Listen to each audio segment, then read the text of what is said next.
We have breaking news for you moments ago. New York City Mayor-elect Zohran Mamdani arrived in Washington, D.C., already being asked for selfies. That is ahead of today's meeting with President Trump. The president also making some news. He previewed the sit-down on Brian Kilmeade's radio show. He said it might be less hostile than people expect. Well, I was hitting him a little hard, too, in all fairness. I don't know exactly what he means by turn the volume up, because turn the volume up, he has to be careful when he says that to me. I mean, he was very nice in calling, as you know, and we're going to have a meeting. I guess we meet at 3 o'clock today, and I think it's going to be quite civil. We'll find out. You'll be the first to know. Let's bring in Mark Penn. Great to have you here with us. I do think that obviously campaigns can get very heated, and here's some of the things that Zohran Mamdani said about Trump. Donald Trump attacks the very fabric of this democracy. We will not allow Donald Trump to continue to treat the law as a suggestion. The best way to respond to Donald Trump and to defeat these kinds of threats is to actually stand up and fight back.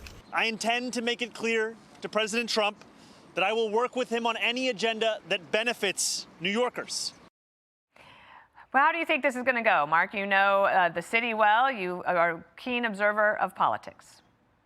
Well, between the possibilities of love fest, punch fest, shout fest, there are a lot of possibilities of how this thing will turn out. Personally, I think there's no question that Mamdani will go in and then come out and then blast the president on something. That's what I would normally expect.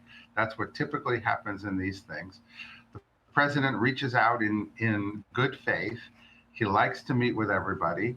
And he is, I think it's a little surprising. I think what happened, you know, yesterday with this Park East synagogue event, where essentially Mamdani condemned the synagogue for, quote, violating international law rather than the anti-Semitic protesters, is something the president's got to raise and not let slip by here. And it'll be interesting to see the reaction to that. Do you think President Trump should do that in the on-camera portion if they do open it up to press?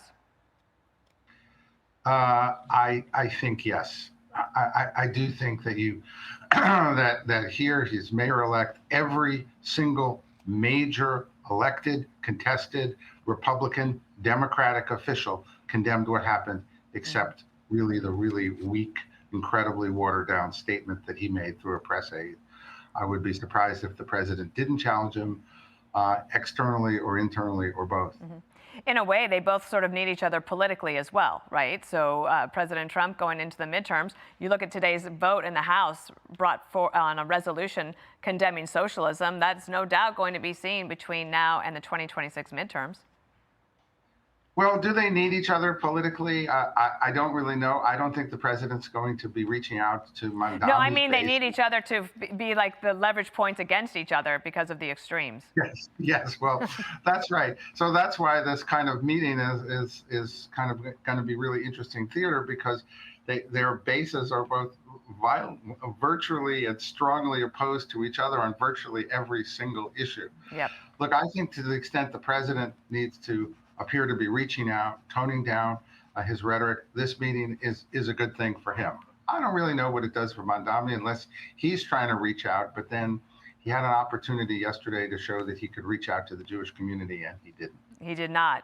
And you're right. He had every opportunity to do so. We'll see what he does today.